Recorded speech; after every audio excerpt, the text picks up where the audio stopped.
Good evening. Tonight on Newsworthy, a public tussle between the government and the Supreme Court over who should appoint judges. Should it be a group of judges, often referred to as the Collegium, that decides who gets to serve our Supreme Court and the High Courts? Or should the government have a say? Well, my name is Anubha Bhonsle, and there is an unusually sharp tutu meme of sorts that's happening between the two sides. Plus, there have been a few recent appointments that actually frame this debate and help us understand what's at stake very well. So let's start. This tussle, judiciary versus the government, it's not new. In October last year, it made headlines when the former Chief Justice of India, N.V. Ramana, publicly called out the government, saying that the Collegium recommended 106 names for judges and 9 for chief justices, but the government actually cleared just 7 judges and 1 chief justice, and it deliberately moved slow.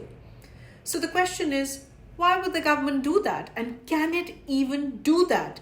Doesn't the constitution of this country tell us how judges are to be appointed? Well, it does, but not really. The Constitution says, and I quote, every judge of the Supreme Court shall be appointed by the President after consultation with the judges of the Supreme Court and the High Courts as the President may deem necessary. But remember, the President also carries out her functions on the aid and advice of the Council of Ministers. So the troubling part is, which is it? Well, the dynamic has changed over the years. The Nehru government gave primacy to the Supreme Court. It established 2 things: Chief Justice appointments by seniority, and number 2, Chief Justice's recommendations for a nominee to the judiciary were going to be honored. But when Indira Gandhi took charge, things changed. Her government set aside the seniority rule at least twice to appoint Chief Justices that actually sided with the government.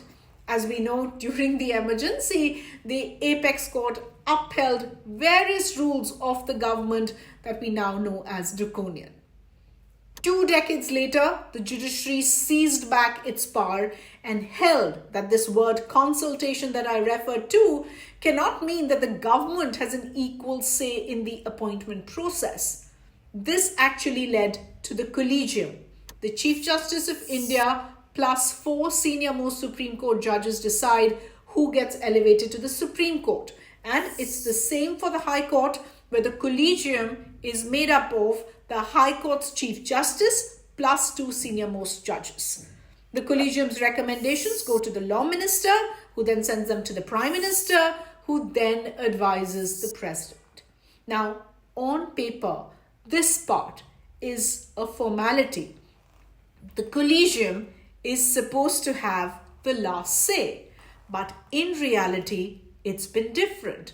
The government has the right to send back a recommended name. It can also raise objections or seek more clarifications. If the Collegium insists, nevertheless, then the government has to listen. But what the government can do, and it often does, is simply drags its feet, which is what the former Chief Justice of India claimed that the government was doing last year. Now, you all know of another recent public spat between the government and the judiciary over the appointment of Saurabh Kirpal, a highly respected and openly gay advocate. His name for judgeship at the Delhi High Court has been stuck with the government for over 5 years. The centre sent back his name twice on 2 grounds. One, that his partner is a Swiss national, and second, his sexual orientation. That his passionate attachment to the cause of gay rights did not rule out the possibility of bias. Now, in January, the court openly called out the government and uncharacteristically made its letter public. The court said that Switzerland is a friendly nation. There is no rule that says having a Swiss partner disqualifies one from judgeship, and Kirpal being gay is far from being an issue. In fact, it goes to his credit that he's open about his sexual orientation. This war of words has made the question of how our judges are selected even more contentious. Is being openly gay a problem? Now, in the case of Saurabh Kirpal, one may want to stand with the Collegium. But remember, there are other instances where the Collegium's decision can be put under scrutiny. For instance, let's take Victoria Gowri, recently sworn in as a Madras High Court judge. She has openly made troubling and hateful statements against Christians and Muslims available on YouTube. And yet the challenge to her appointment was struck down by the Supreme Court on the ground that judicial appointments can't be questioned on suitability. You can only question eligibility. Now, we don't really know how the Madras High Court Collegium decided on Justice Gowri's suitability. The Collegium system is opaque and not accountable to anyone, as Law Minister Kiran Rijiju has noted. It is not obliged to share its criteria or discussion that guide its selection. The Collegium's decisions are final, even when there could be clear question marks. Then there's the matter of diversity, or the lack of it, in selections by the Collegium. Of the 34 sitting judges at the Supreme Court, there are 3 women, 1 Muslim, 1 Parsi, 1 Christian, and 2 Dalit judges.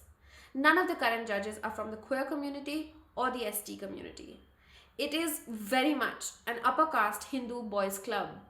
No judge from a scheduled tribe has been appointed to the Supreme Court since its establishment, and yet cases that affect the most marginalized in this country are being decided.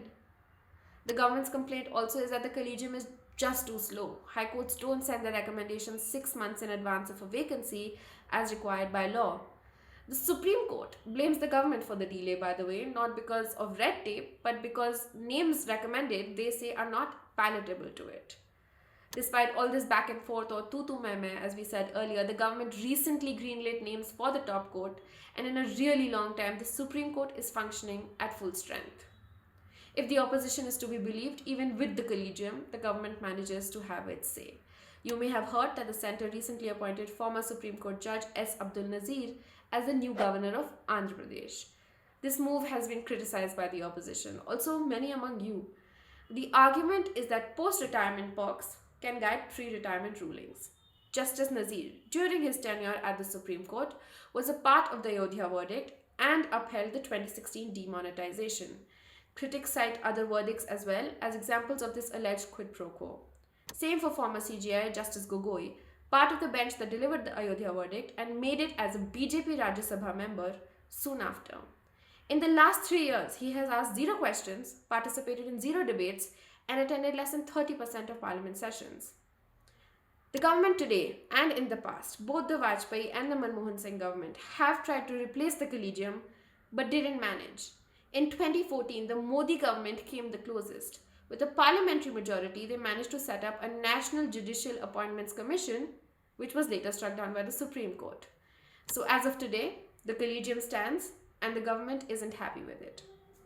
It's clear, the Collegium isn't a perfect system, but the government wanting a say to select judges is deeply problematic too. What's common to both is a certain lack of transparency that allows names to be finalized behind closed doors. I'll stop here for today, but I am wondering how you are looking at this debate. Please leave a comment on where you stand or what your thoughts are about how India selects or should select its judges. Before I go, a reminder to support independent media, to support Newsworthy so we can continue adding value to your life. The best way to do this is by making a monetary contribution via Razorpay.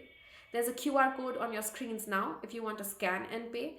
Else there is also a link in our Instagram bio. And on YouTube, the super thanks feature below this video is a good way to support us. Thank you for your time today. I'll see you again very soon.